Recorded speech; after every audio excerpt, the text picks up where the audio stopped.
10분 AI. 오늘은 2025년 가트너의 인공지능, 즉 AI 하이프 사이클에 대한 내용을 설명드리겠습니다. 먼저 가트너의 하이프 사이클이 뭔지부터 확인한 다음에 여기서 몇 가지 우리가 눈여겨볼 사항들을 살펴보도록 하겠습니다. 먼저 기본 아이디어가 뭐냐? 신기술이 시장에 등장해서 성숙해지기까지의 사람들의 기대, 그리고 기업들의 채택 정도를 시각적으로 나타낸 모델이 하이프 사이클입니다.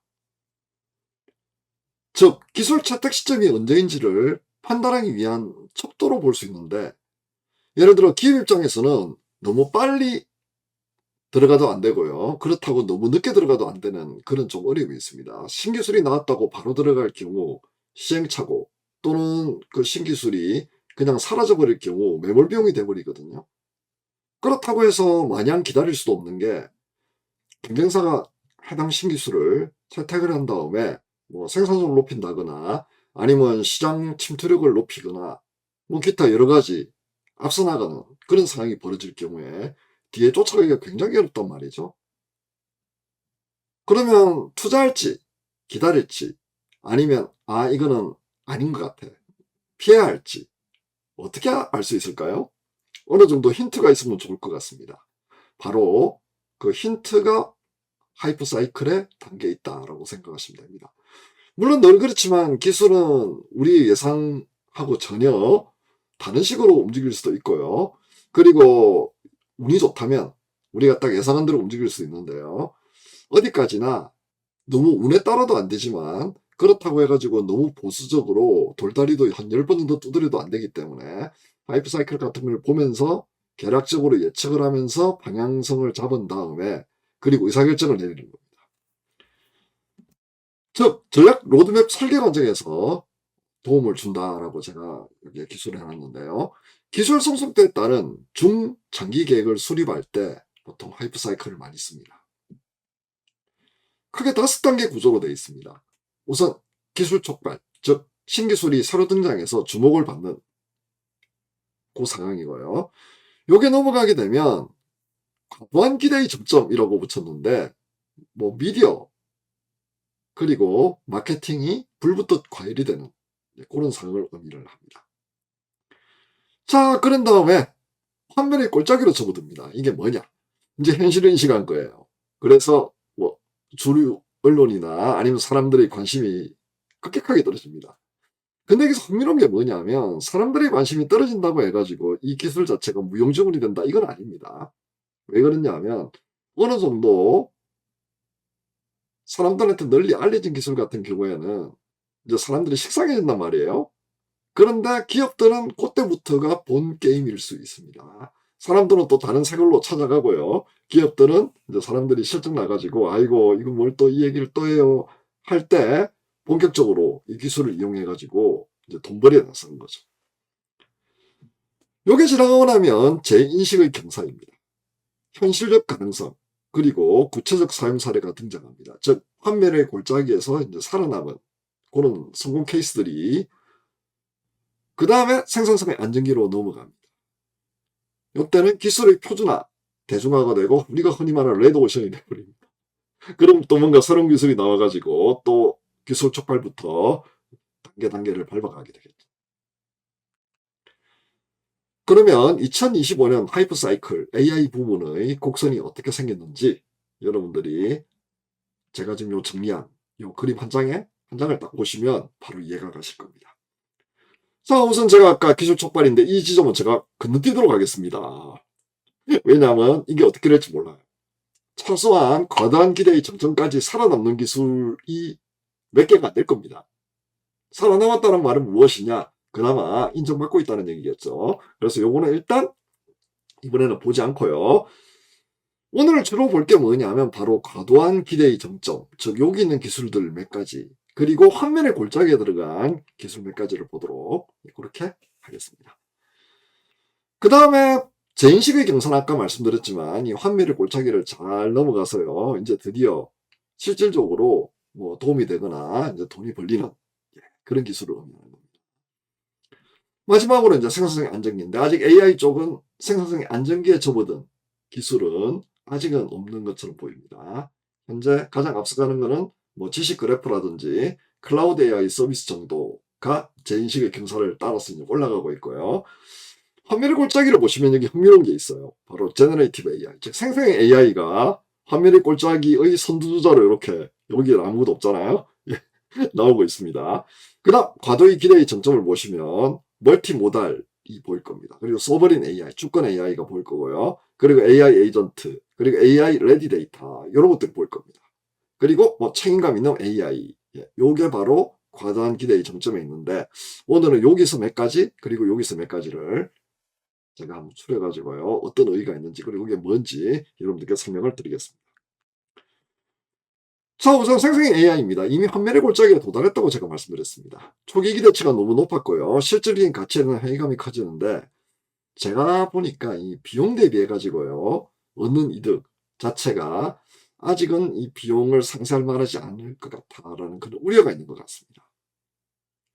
하지만 성공한 비즈니스 사례들이 지속적으로 나오고 있어요. 물론 지속적으로 나오는 것 자체가 계속해서 영구적으로 이렇게 된다 이면 참 좋을 텐데요. 일시적인 건지 아닌지 아직 사람들이 모르는 거예요. 그렇기 때문에 이게 진짜 되는 거 맞아? 이런 어떤 의구심이 들 수밖에 없는 그런 상황입니다. 여기 몇 년 좀 지나면 정말로 되는 회사들은 확실하게 자리를 잡을 겁니다. 자, 그 다음으로 AI 에이전트입니다. AI 에이전트. 기대의 차등점에 위치하는데요. 제 생각은 뭐냐면 기술 용어보다는 마케팅 용어로 너무 많이 써버린 것 같습니다.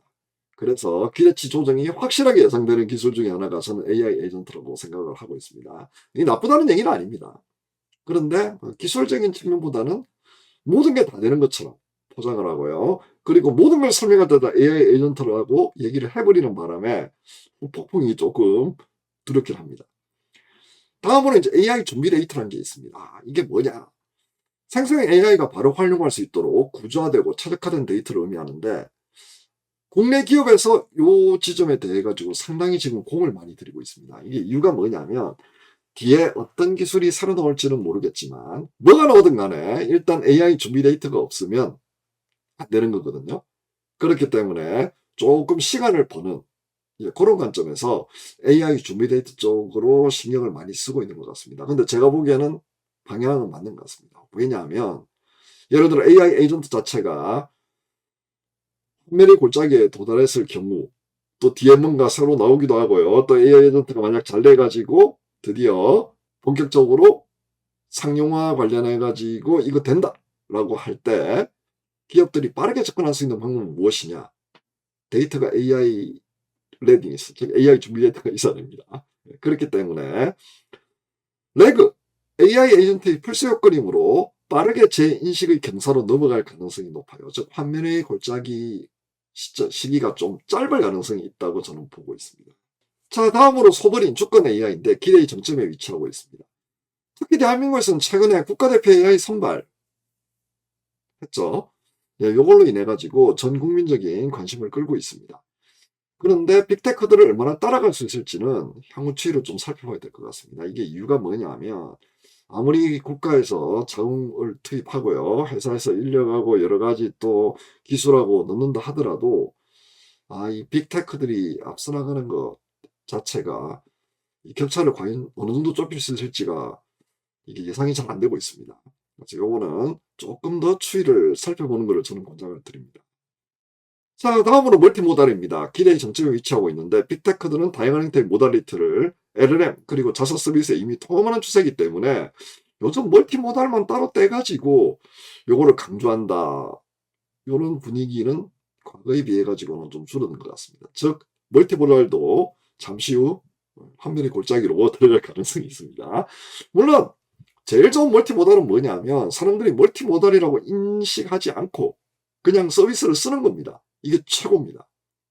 왜냐하면요, 어떤 용어나 기술이란 게 나왔다는 얘기는 뭐냐면 그만큼 무리하게 낯설고 그걸 남들에게 설명해야 될 필요성이 있기 때문에 용어나 기술이 나오는 거거든요. 근데 누구나 다 안다? 그럼 굳이 그걸 뭐 사람들 앞에서 설명할 필요도 없고, 그리고 거기에 대해 가지고 뭐라고 더 우리가 말을 붙이거나 숟가락을 더 뭐 얹거나 그럴 필요도 없습니다. 그냥 자연스럽게 되는 거니까요.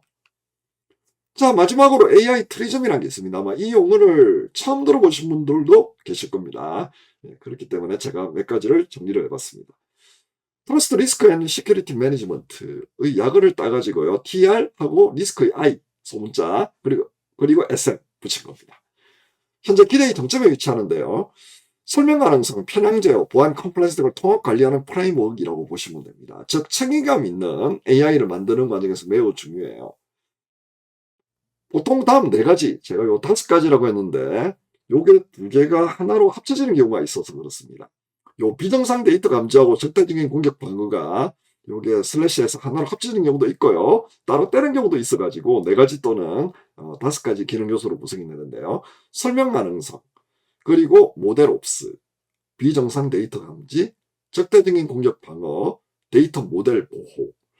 요거는 뭐냐면 AI가 어떤 식으로 동작하는지 실제 설명이 가능해? 그다음 모델 옵스는 뭐냐, 우리 뭐 데브옵스처럼 모델을 자체를 오퍼레이션을 하기 위해 가지고 여러 가지 인프라나 그런 어떤 인력들 어떤 식으로 할 거야. 그리고 이제 비정상 데이터 감지 같은 경우는 이상한 데이터가 들어왔을 때 어떻게 감지할 거야.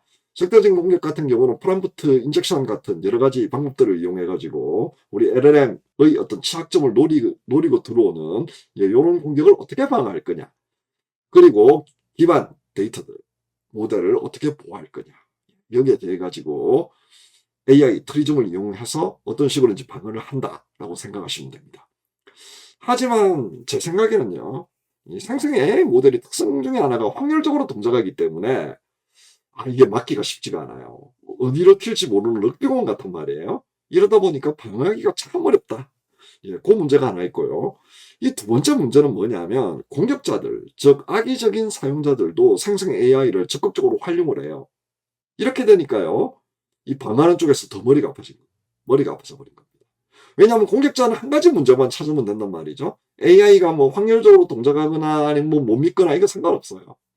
어쨌든 길을 하나만 발견하면 그 길로 가면 되니까요. 이러다 보니 공격자에게 훨씬 더 유리한 상황이 펼쳐져 있다고 여러분들이 보셔야 됩니다. 그래서 AI 트리즘 같은 경우는 상당히 중요하지만 상당히 하기가 어렵고요. 그리고 이거 자체가 특별한 부가가치를 올린다기보다는 어떻게 보면 방어라는 그런 입장이다 보니까 참 이게 계륵 같은 존재라고 봅니다. 하지만 요 AI 트리즘 관련해 가지고는 계속해서 2025년도 그리고 2026년도에도 관심을 끌 것 같습니다. 참고로 최근에 GPT-5 나왔잖아요. GPT-5 같은 경우에도 여전히 프롬프트 인젝션 공격을 방어하는 게 한 절반 정도밖에 안 돼요. 굉장히 발전했음에도 불구하고 여전히 그 정도 수준이다. 즉 나머지는 애플리케이션이라든지 서비스 안에서 막아야 된단 말이죠. 이런 상황을 여러분들이 인식을 하시고요. AI 트리즘 관련해서는 유심히 보시면 좋겠습니다. 자, 그러면 오늘은 AI 하이프 사이클에 대한 곡선을 보고 여기서 각 AI 기술들이 어디까지 왔는지 살펴봤습니다. 여기서 마무리하겠습니다.